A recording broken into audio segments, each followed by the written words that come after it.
Esta semana, en Costa Ignota, no nos encontramos en un lugar en específico, pues abarcaremos diferentes tramos de la mítica Costa da Morte, lugar de innumerables naufragios, leyendas y paisajes idílicos. Estos paisajes han sido fuente de inspiración para muchos poetas y escritores, cuya carrera ha engrandecido nuestra querida tierra gallega. Hoy estaremos haciendo un recorrido por 3 significativos lugares de esta costa. El Monte Pindo, también llamado Olimpo Celta, la Virgen de la Barca y la Cascada de Lézaro. 3 lugares a cada cual más fascinante y único, cargados de tradiciones, seres míticos y un compendio literario que ha significado motivo de orgullo para todos los amantes de nuestra cultura. ¿Nos acompañan a descubrir cada uno de los misterios que se esconden tras estos lugares milenarios? Permanezcan en sus asientos, queridos telespectadores, porque Costa Ignota está a punto de llevarles a un viaje en el tiempo.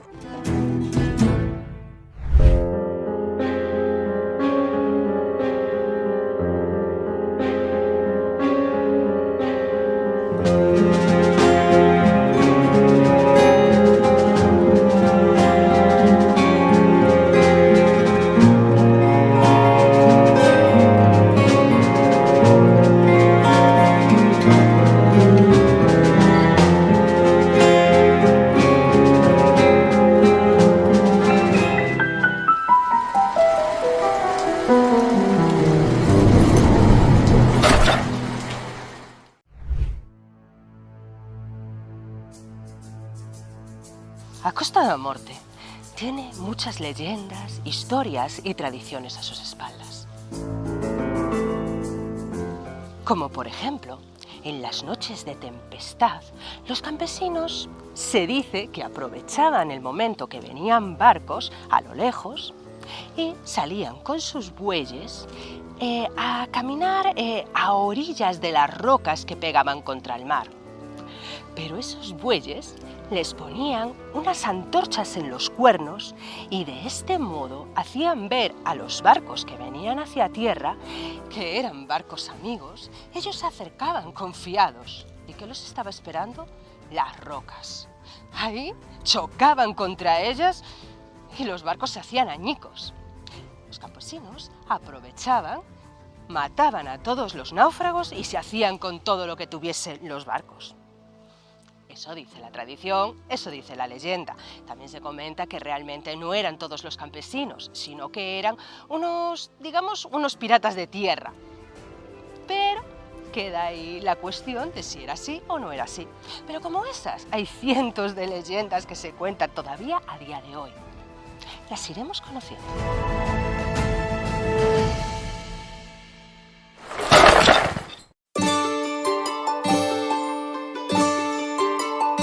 Con tantas leyendas como hay por aquí, me encantaría encontrar a alguien que me las fuese contando. ¿A ustedes no? Acompáñenme.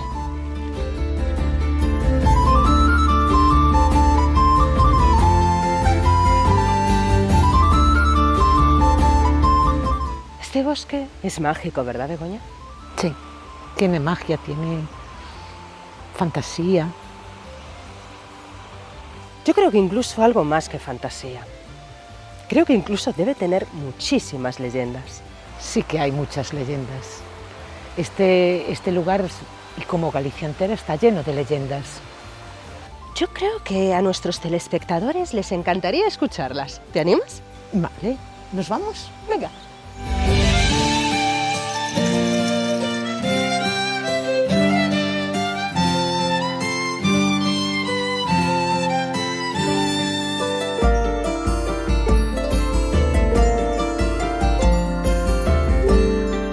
Dicen que detrás de la cascada hay una puerta mágica. Ah, vale. Bueno, sí. Ya empezamos con lo interesante. Claro, detrás de la cascada, entonces se espera que algún joven apuesto llegue hasta la puerta mágica. Tienes que cruzar el agua y ahí es cuando las 3 brujas que custodian La entrada... Sí, son las 3, bueno, se ven reflejados, ¿sabes? ¿Sí? y entonces se dice que esas 3 brujas te acompañarán al final del río para enseñarte esa doncella con la que te vas a casar y de la que vas a obtener, bueno, lujos, dineros y joyas. Ahí está, que están escondidos en ese foso, sí, en ese foso.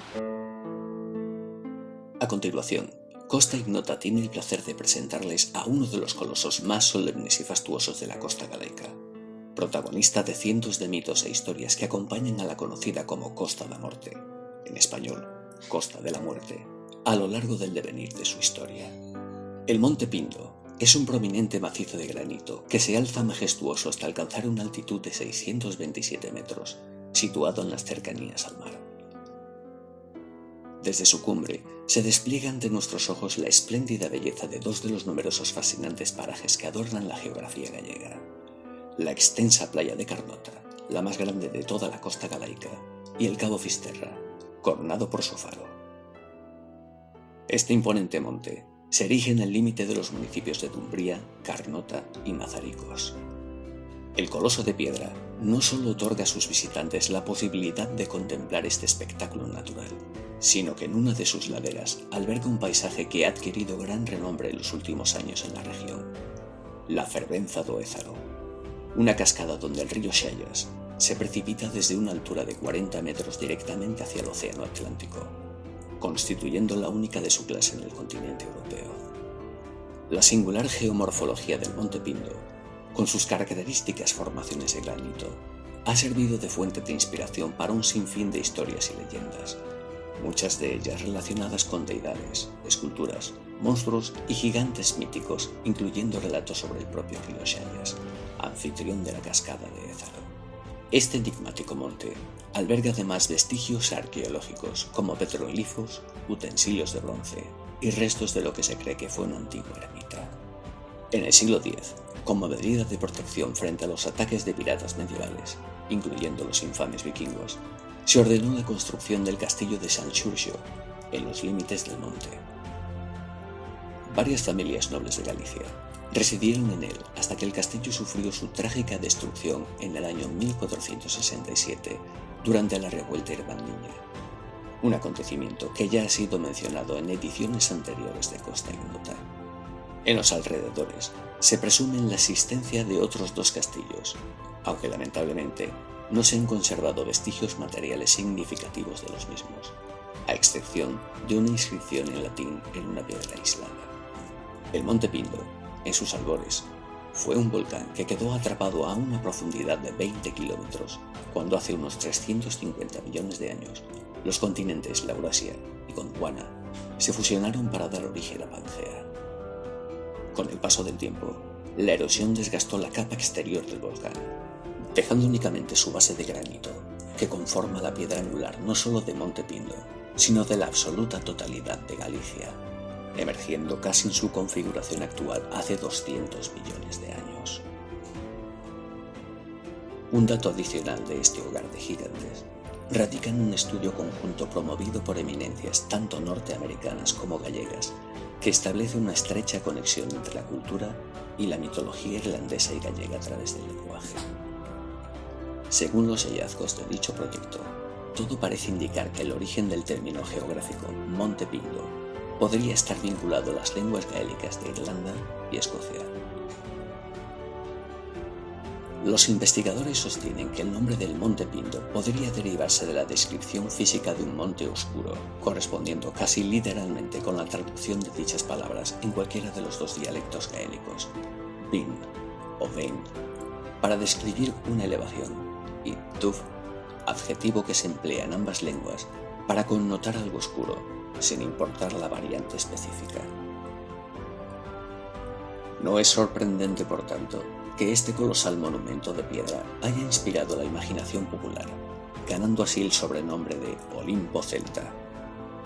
Sin lugar a dudas, el Monte Pindo y su entorno representan uno de esos caprichos de la naturaleza, la historia y la leyenda que merecen ser visitados al menos una vez en la vida. Algo que es especialmente cierto si se tiene la oportunidad de explorar las tierras de Galicia y en particular la igualmente legendaria Costa da Morte en la que hoy nos encontramos.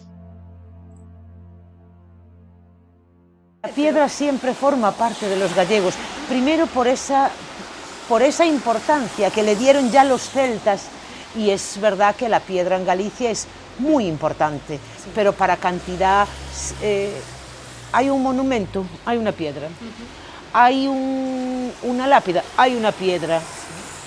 Que, desde los monolitos, sí. Desde, o sea, todo. Porque todo, ahí, todo. Claro, los monolitos, todas estas zonas de enterramiento, ahí utilizaban la piedra. En las construcciones desde tiempos inmemoriales, ¿no? Claro. Siempre trabajando la piedra. Claro, pero eso aquí en Galicia, entre la piedra y la leyenda y la magia, ¿no? Pues entonces volvemos a la leyenda.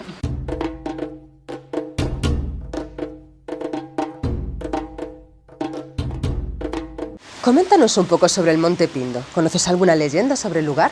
Sí, la verdad es que hay muchas leyendas y se cuentan, bueno, que esas enormes piedras en realidad son druidas que decidieron quedarse ahí para mantenerse en el tiempo por los siglos de los siglos. Tiene bastantes leyendas de estilo celta, ¿no? Sí, porque mira, ya los celtas veneraban las piedras. Las piedras para el mundo celta es súper importante porque en ellas veían la fuerza, la vigorosidad, o sea, y la constancia. Entonces para ellos las piedras son tan importantes.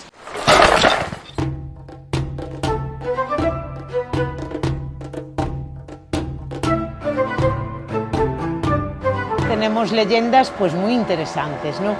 Y una de ellas es que una de las piedras mayores, que se dice que es el espíritu del druida, dicen que es bueno, cuenta la leyenda, que si tienes algo, alguna pregunta sin responder en tu vida, algo que no te sale, sí, se lo preguntas a la piedra y instantáneamente aparece la respuesta en tu mente.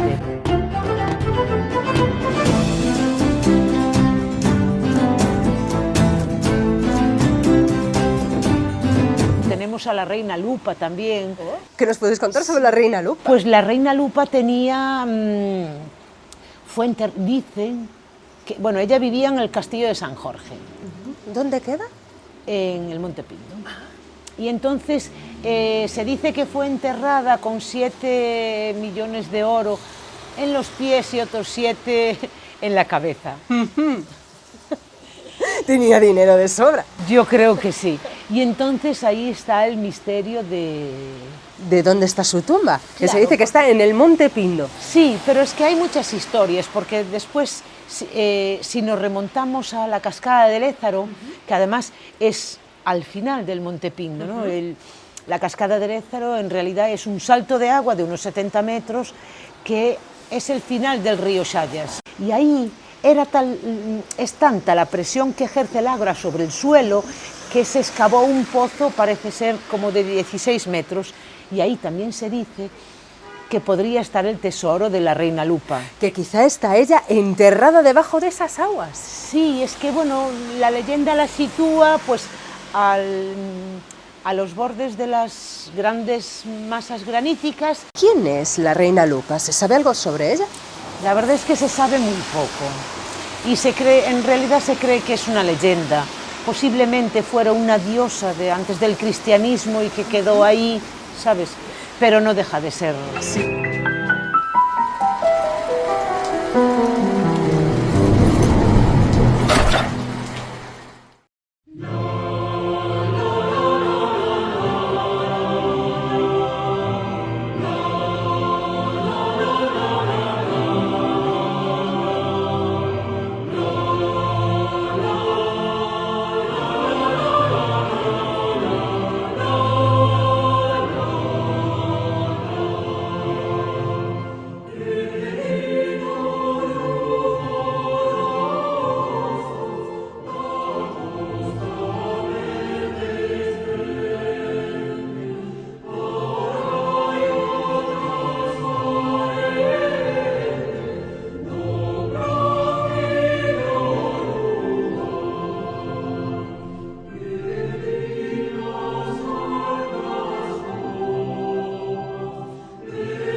Permítanos esta interrupción y ser por un momento los abogados del diablo en este capítulo.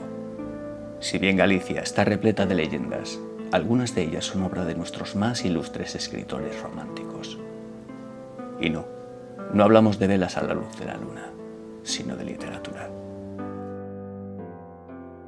El romanticismo es un movimiento cultural y artístico que se desarrolló principalmente en el siglo XIX en Europa, más en concreto en Alemania y Reino Unido, y que después se extendió al resto de Europa y al continente americano, adoptando diferente carácter en cada país, pero manteniendo sus rasgos fundamentales en cada uno de ellos. Marcó un cambio significativo en la forma en que la sociedad concebía la creatividad y la expresión. Este periodo se caracterizó por la primacía de las emociones sobre la razón, una profunda conexión con la naturaleza, una fuerte inclinación hacia el individualismo y la rebeldía contra las convenciones sociales. Los escritores románticos como Lord Byron y Mary Shelley exploraron temas oscuros y emocionales, mientras que los pintores como Caspar David Friedrich representaron la belleza de la naturaleza en sus obras. El romanticismo también se vinculó con el surgimiento del nacionalismo, ya que artistas y escritores se interesaron en la historia y la cultura de sus respectivos países, promoviendo un sentido de identidad nacional. Elementos sobrenaturales y misteriosos eran comunes en las obras románticas, lo que añadía un toque de enigma y fantasía. En música, compositores como Beethoven o Chopin crearon composiciones emotivas, y en filosofía, pensadores como Rousseau influyeron en el movimiento. En resumen, el romanticismo fue un movimiento que celebró la emoción, la individualidad, la naturaleza y la identidad nacional. Su influencia perdura en las artes y la cultura occidental hasta el día de hoy, dejando una huella indeleble en la literatura, la música, el arte y la filosofía. Naturalmente, no se vayan a creer ustedes que nuestra tierra gallega se libró del influjo romántico. La influencia del romanticismo en Galicia dio lugar a lo que hasta a día de hoy se llama Rexurdimento, resurgimiento en español. Este movimiento es el nombre con el que se conoce en el siglo XIX a lo referente a la historia de la lengua gallega y expresa de forma nítida una trayectoria de recuperación no solo literaria, sino también cultural, política e histórica. Después de la invasión francesa y la Guerra de la Independencia en 1809, y durante los enfrentamientos entre absolutistas y liberales en toda España, se empezaron a crear escritos en gallego con el propósito de promover diferentes ideas.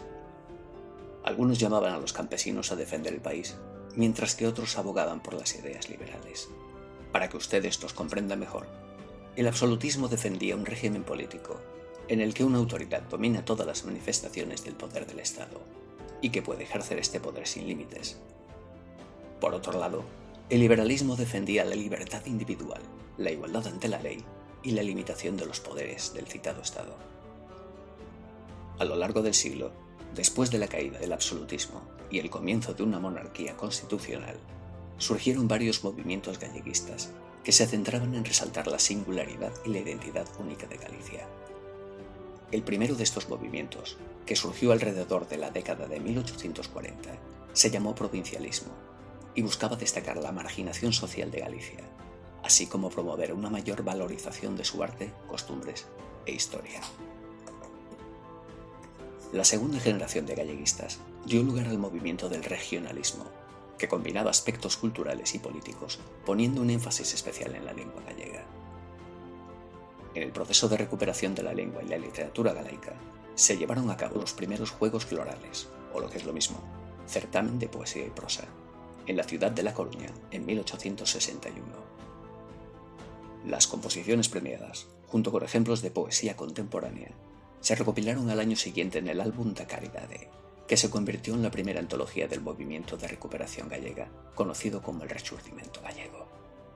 El primer libro en gallego del siglo XIX fue A Gaita Galega, de Xoán Manuel Pintos en 1852, pero el verdadero inicio del movimiento de recuperación gallega, el ya citado Rexurdimento, se marcó en 1862 con la publicación de Cantares Galegos, una obra destacada de la poetisa Rosalía de Castro. El año 1880 también fue especialmente productivo en cuanto a publicaciones en gallego, ya que vieron la luz composiciones de los autores más renombrados de la época. Entre ellas se encontraban Follas Novas, de Rosalía de Castro, Aires da Miña Terra, de Manuel Curros Enríquez, y Saudades Galegas, de Valentín Lamas Carvajal. 6 años después, en 1886, Eduardo Pondal publicó su obra, Queixumes dos Pinos. Parte de esta obra de Eduardo Pondal constituirá la letra del himno gallego, mientras que la parte musical será obra de Pascual Veiga. No obstante, Pondal, en su obra Queixumes dos Pinos, exploró las antiguas raíces de Galicia, haciendo hincapié en la influencia celta y utilizando la poesía para exaltar individualidad de la lengua galaica. Su objetivo era establecer el gallego como una lengua literaria y culta, tal y como había sido hace siglos durante la Edad Media. Fascinado por el celtismo que unía a los tertulianos de la coruñesa librería Carre, también llamada Cova Céltica, Pondal asumió para sí mismo el aristocrático papel de bardo, o poeta guía de la nación gallega. Ese papel de guía del pueblo lo llevó a buscar el vacío dejado por la ausencia de poesía épica en la literatura gallega, una intención que, para Pondal, estaba ineludiblemente vinculada al nacionalismo y al celtismo, del que no pudo encontrar más señales que las que sus propios coetáneos le relataban. También se basó en las alusiones presentes en las sagas irlandesas, como la de los fenios, pueblo que habitaría en España antes de establecerse en Erin, hoy conocida como Irlanda, y cuyo jefe, Breogan, había nacido en España y fundado la ciudad de Brigantia, donde levantaría la torre de Breogan, desde la que su hijo Yv vería la isla de Irlanda y habría navegado hasta ella. Es esa mitología celta irlandesa a la que Pondal alude en su poesía, aunque a menudo se limita a evocaciones con héroes inventados, cuyos nombres tienen una raíz toponímica. Este es el caso de Brandomil, parroquia que sirvió a Eduardo Pondal para dar nombre al héroe celta que protagonizaba varios de sus textos. Esta mezcla de realidad y ficción evocadora forma parte del propio carácter del romanticismo, como hemos dicho con anterioridad, y que, sin restar valor a ninguna de las dos variables, nos obliga a ser cautelosos con ciertos temas relacionados con la historia, como es el caso de hoy en el Monte Pindo. Lo importante es no decantar la balanza hacia ninguno de los dos extremos y permitir que tanto la historia académica como la exaltación de aires románticos evoquen el orgullo de cada pueblo y siembren el interés de aprendizaje a generaciones futuras. Porque, y en esto estarán de acuerdo con nosotros, detrás de cada leyenda, por muy disparatada que parezca y por muy románticos que nos pongamos, siempre se esconde un atisbo de verdad.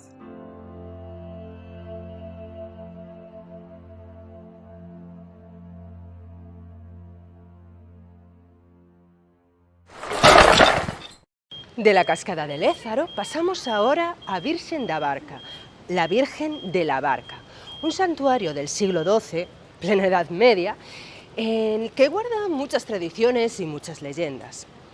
Como no, la mayoría tienen que ver con piedras, porque los gallegos parece que hay una pequeña obsesión sobre las piedras y son todas maravillosas y mágicas. Vale, algunas de ellas son, por ejemplo, la piedra de avalar, la piedra de mover. Esta piedra se dice que si tu espíritu es puro, la piedra se moverá.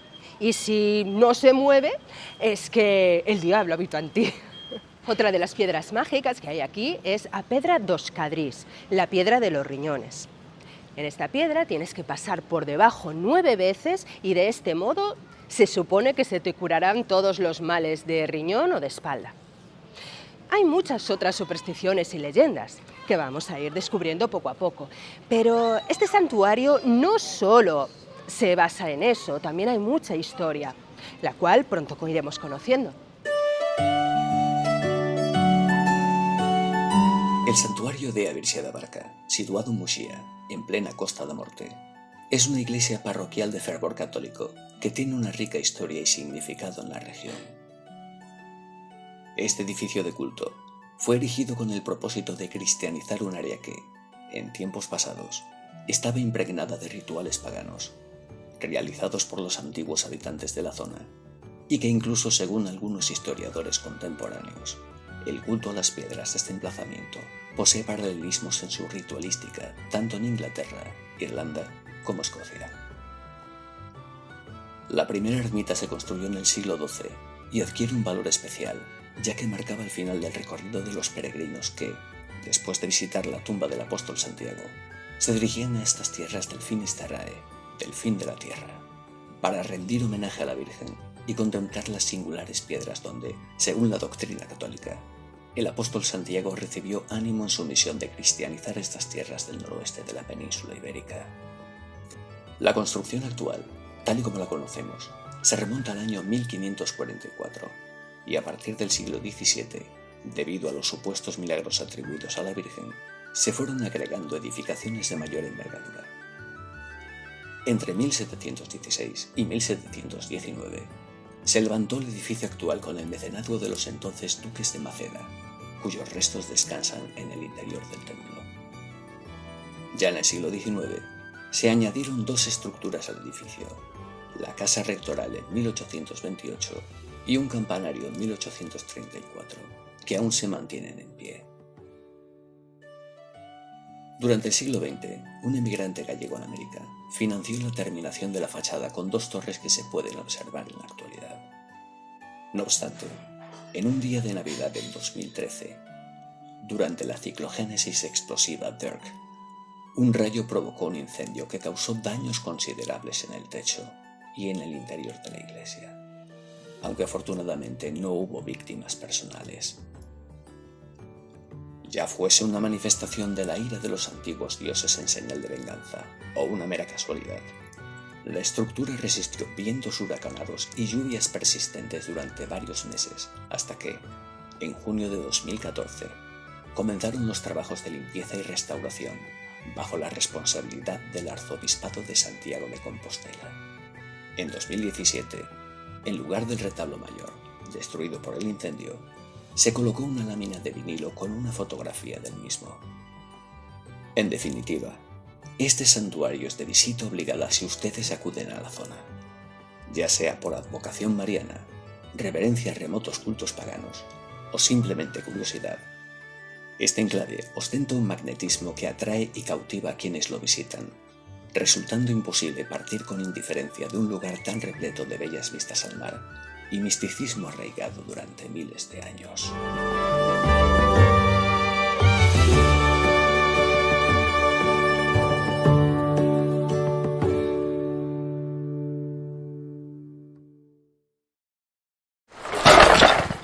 Esa piedra también tiene magia, porque esa piedra, aquí decimos avalar, o sea, se mueve, pero solo cuando ella quiere. Si una persona con pecado se sube, no va a moverse. Solamente las puras. Las personas libres de pecado son capaces de mover la piedra. Sí, porque además creo entender que tiene además varias toneladas de peso. O sea, es una piedra que se supone que tendría que costar moverse, no es una piedrecita.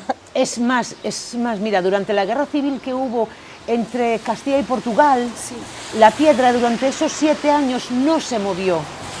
Porque había demasiado pecado, ¿no? Y a veces incluso se mueve sola, lo que ayudó a los vecinos del lugar en muchas situaciones. Dicen que cuando la piedra se mueve sola, algo malo presagia. Pero hubo unos ladrones que entraron en la basílica y la piedra comenzó a moverse sola, lo que hizo que los vecinos se dieran cuenta de que algo pasaba y ahuyentaron a los ladrones que pretendían llevarse la imagen de la Virgen. Sí, claro. O sea que esa es una de las piedras. Y después tenemos otra que es, aquí la llamamos pedra dos cadrís o piedra de las caderas o de los riñones. Y esa piedra también se dice que, bueno, tienes que pasar 9 veces por debajo de ella si tienes eso, dolor de riñón, dolor de cadera, etcétera, y tiene una forma muy peculiar. Se dice que son las velas de la barca en la que llegó la Virgen.